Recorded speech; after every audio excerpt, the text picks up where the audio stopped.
It's Faizan Raza presents.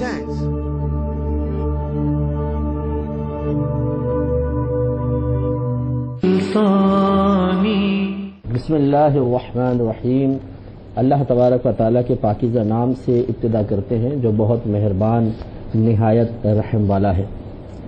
الحمدللہ درس بخاری شریف کا سلسلہ جاری و ساری ہے، اور جیسے کہ آپ کو معلوم ہے کہ کتاب الغسل کا ہم نے آغاز کیا تھا۔ اس میں نبی کریم صلی اللہ علیہ وسلم کے غسل مبارکہ کے سے متعلقہ احادیث کریمہ انشاءاللہ ذکر کی جائیں گی۔ اور جیسے کہ میں نے آپ کو بتایا تھا کہ امام بخاری رحمۃ اللہ علیہ ایک ہی حدیث کو بعض اوقات بار بار لے کر آتے ہیں، جیسے آپ نے کسی ایک راوی سے ایک بات سنی، پھر دوسرے سے سنی، مضمون تقریباً دونوں کا ایک جیسا ہے لیکن آپ دونوں کی روایت ذکر فرما دیتے ہیں۔ اسی طرح بعض اوقات ایک ہی راوی کی ایک حدیث میں بعض الفاظ کم منقول ہوتے ہیں، دوسری جگہ انہی راوی نے اسی حدیث کو بیان کیا ہوتا ہے لیکن کچھ زیادہ الفاظ کے ساتھ۔ جیسے مثال کے طور پہ ایک شخص کسی سے گفتگو کرتا ہے، ایک واقعہ بتاتا ہے، تو یقینی سی بات ہے کہ ہر ایز اٹ از ایک ایک لفظ کو ذکر کر نہیں دیتے، کچھ نہ کچھ تھوڑا بہت ہوتا ہے کہ رہ جاتا ہے۔ پھر وہ جب دوسرے کو واقعہ بیان کرتا ہے تو اس کو کچھ نئی چیزیں بھی یاد آ جاتی ہیں، یا کچھ ایسا ہوتا ہے جو پہلے بیان کی وہ بھول چکا ہوتا ہے، وہ ان کے سامنے جب بیان کرتا ہے۔ اب ان دونوں اشخاص سے اگر وہ واقعہ سنیں تو وہ یہی کہیں گے کہ ہم نے فلاں سے سنا ہے، لیکن ایک کچھ اور الفاظ سے بیان کرے گا، دوسرا کچھ اور الفاظ سے بیان کرے گا، تو اس طرح تھوڑا تھوڑا تبدیلی پیدا ہو جاتی ہے۔ ہم کوشش کریں گے کہ زیادہ تر احادیث کریمہ اس میں ذکر کریں، جس میں ایک جیسے مضامین ہیں حصول برکت کے لیے میں ذکر کر دوں گا، لیکن ہم اس کی شرح بیان نہیں کریں گے۔ ایک جگہ بیان ہو جائے گی تو پھر ہم آگے تیزی کے ساتھ چلتے جائیں گے۔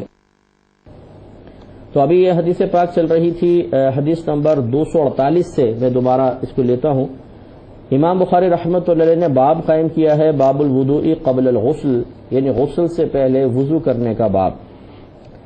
سیدہ عائشہ صدیقہ رضی اللہ تعالی عنہا اس کے راویہ ہیں، یہ کہتی ہیں کہ نبی کریم صلی اللہ علیہ وسلم جب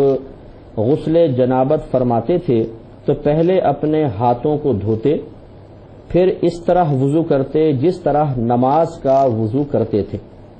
پھر اپنی انگلیاں پانی میں داخل کر کے بالوں کی جڑوں میں خلال کرتے، پھر اپنے ہاتھوں سے 3 چلو پانی لے کر سر پر بہاتے، پھر اپنے تمام جسم پر پانی بہایا کرتے تھے۔ تو یہ بھی شاید میں آپ کی خدمت میں بلکہ یقیناً عرض کر چکا ہوں کہ جب فقہائے اسلام کوئی مسئلہ اخذ کرنا چاہتے ہیں تو ان کے پیش نظر کوئی 1-2 حدیثیں نہیں ہوتی ہیں، نہ ایک آدھ کتاب سے وہ حدیثیں لیتے ہیں، بلکہ اس موضوع سے متعلق جتنی بھی حدیثیں ہیں اور جتنی بھی کتابوں میں ہیں اور جتنے بھی اس موضوع سے متعلق قرآن عظیم میں اللہ تبارک و تعالی نے معاملات ذکر کیے یا آیات نازل فرمائی، ان سب کو بھی جمع کر لیتے ہیں۔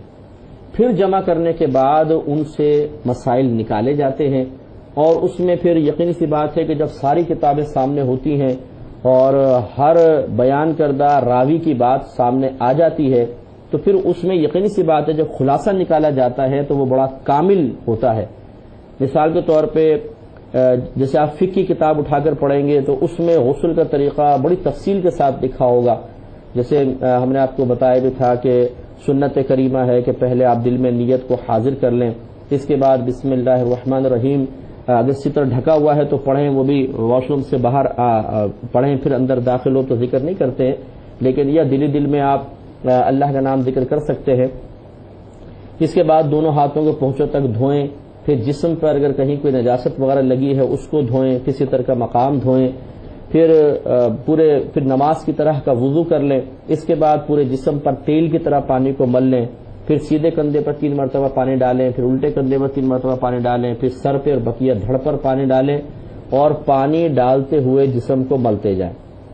یہ ایک پورا تفصیل سے جو طریقہ فقہ کی کتابوں میں درج ہے، آپ کو کسی بھی حدیث میں اتنی تفصیل کے ساتھ نظر نہیں آئے گا۔ وجہ اس کی یہ ہے کہ راوی، جیسے میں نے کہا کہ روایت کرنے والے بعض اوقات ایک چیز کو ذکر کرتے ہیں دوسری کو چھوڑ دیتے ہیں، دوسرا راوی اس دوسری بات کو ذکر کرتا ہے پہلی کو چھوڑ دیتا ہے۔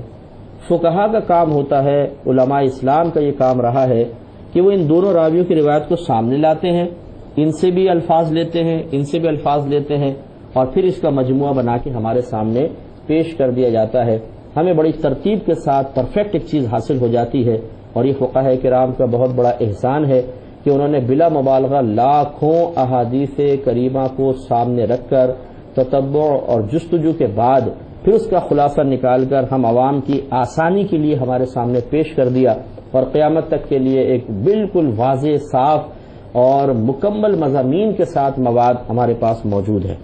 اس لیے میں آپ کی خدمت میں بات عرض کر رہا ہوں کہ جب آپ یہ احادیث کریمہ سنیں گے تو جس نے پہلے غسل کا طریقہ سیکھا ہوا ہے، فقہ کی کتابوں سے پڑھا ہوا ہے، علماء سے سنا ہوا ہے، انہیں بہت ساری باتیں ان حدیثوں میں نظر نہیں آئیں گی۔ تو اب یہ پریشان نہ ہو کہ جی بخاری میں تو ہے نہیں، اور فقہاء کرام یہ فرماتے ہیں۔ تو فقہاء کرام صرف بخاری کو ہی تو نہیں دیکھتے نا، مسلم بھی ہے، ترمذی ہے، ابو داؤد ہے، ابن ماجہ ہے، نسائی ہے، پھر دارمی ہے، بہقی وغیرہ ہے، ان روایات کو بھی سامنے، ان کی روایات کو بھی سامنے رکھتے ہیں، اور پھر نتائج اخذ کیے جاتے ہیں۔ امید ہے کہ آپ سمجھ گئے ہوں گے۔ اب جب آپ یہ حدیثیں سنیں گے تو آپ کو تشنگی محسوس نہیں ہوگی، کیونکہ راوی نے جتنی باتیں بیان فرمائیں امام بخاری رحمۃ اللہ علیہ نے ان کو یہاں نقل کر دیا، اور امام بخاری کا یہ دعویٰ ہرگز نہیں ہے کہ جو غسل کا مکمل ترین طریقہ نبی کریم صلی اللہ علیہ وسلم سے منقول ہے وہ ان تمام حدیثوں میں جمع کر دیا گیا ہے۔ ایسا نہیں ہے، بلکہ بعض چیزیں یہاں پر ذکر کر دی گئی ہیں، بعض یہاں ہے ہی نہیں، وہ دوسری کتابوں میں آپ کو ملیں گی۔ لیکن امام بخاری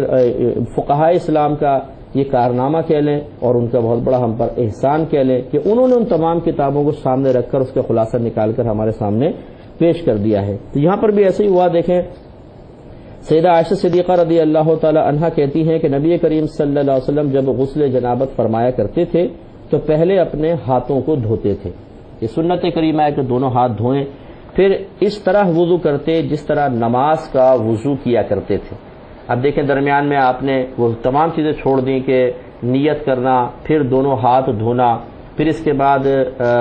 ستر کا مقام دھونا، اگر کوئی نجاست لگی ہے بالفعل بدن پہ اس کو دور کرنا، یہ چیزیں ادھر ذکر نہیں کی گئی ہیں۔ نبی کریم صلی اللہ علیہ وسلم کا بھی قول کو ایسا بیان نہیں کیا گیا جن میں ان چیزوں کا تذکرہ ہو۔ پھر فرماتی ہیں کہ پھر اپنی انگلیاں پانی میں داخل کر کے بالوں کی جڑوں میں خلال کرتے، یعنی تھوڑا پانی لیا اس طرح بالوں میں ڈالا، کیونکہ نبی کریم صلی اللہ علیہ وسلم کے جسد اقدس پر، جیسے سر ہے مثال کے طور پہ، بڑے گھنے بال تھے آپ کے سر پر، تو ان بالوں کے اندر گمان ہے، بعض اوقات ایسا ہوتا ہے کہ جب خشک بال ہوں خاص طور پر تو انسان اگر بے توجہی میں پانی بہائے تو وہ بالوں کی جڑ تک نہیں پہنچ پاتا، یا بال چپکے ہوئے ہوتے ہیں بعض اوقات، اور یہ فوراً پانی کو جذب نہیں کرتے ہیں۔ اس لیے اگر کوئی خصوصاً جب ڈبے وغیرہ سے نہا رہا ہو، شاور سے نہیں نہا رہا، بالٹی یا مگ وغیرہ سے نہا رہا ہے، اس وقت خاص طور پر اگر یہ اس طرح سنت کو ادا کر لیا جائے کہ پہلے تھوڑا سا پانی سر پہ ڈال کے اچھی طرح جیسے مالش ہم کرتے ہیں تھوڑی سی مالش کر لی جائے، اور آپ کو یقین حاصل ہو جائے کہ ہاں اکثر بالوں کے درمیان پانی پہنچ چکا ہے، پھر سر پہ پانی ڈالنا شروع کریں گے تو انشاءاللہ یہ وسوسے نہیں آئیں گے کہ کوئی جگہ سوکھی تو نہیں رہ گئی۔ اور یہ حدیث بھی ہم آپ کی خدمت میں عرض کر چکے ہیں کہ نبی کریم صلی اللہ علیہ وسلم نے حضرت علی کرم اللہ وجہہ الکریم سے ارشاد فرمایا کہ اے علی، جب تم غسل جنابت کرو تو اچھی طرح ہر بال کو دھو، کیونکہ ہر بال کے نیچے جنابت ہے۔ اور سرکار نے فرمایا اگر ایک بال بھی سوکھا رہ گیا تو جہنم میں اس طرح کیا جائے گا۔ یہ دو حدیثیں جو میں نے آپ کی خدمت میں ملا کے عرض کی ہیں، ان کے مضامین کہ گویا کہ ایک بال کو ہمیں دھونا ہے۔ اب اگر سر کے اوپر پانی بہایا اور بالوں کے درمیان پانی نہیں پہنچے گا تو یقیناً غسل نہیں ہوگا۔ پھر آپ فرماتی ہیں کہ پھر اپنے ہاتھوں سے 3 دفعہ چلو پانی لے کر سر پر بہاتے، یعنی اس طرح لے کر اس طرح سر پہ بہایا سرکار نے، اور پھر اپنے تمام جسم پر پانی بہاتے تھے۔ اگلی روایت حضرت میمونہ رضی اللہ تعالی عنہا سے ہے،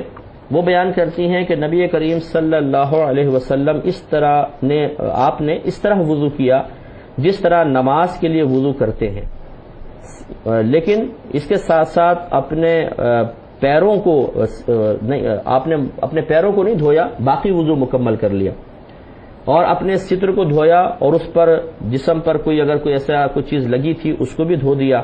پھر اپنے اوپر پانی بہایا، پھر اپنے پیروں کو ایک طرف کر کے انہیں دھویا۔ یہ آپ کا غسل جنابت تھا۔ اس کی وضاحت ہم پہلے کر چکے ہیں کہ پہلے دور میں چونکہ نکاسی کا تیزی کے ساتھ پانی کے نکل جانے کا انتظام نہیں تھا، تو بعض اوقات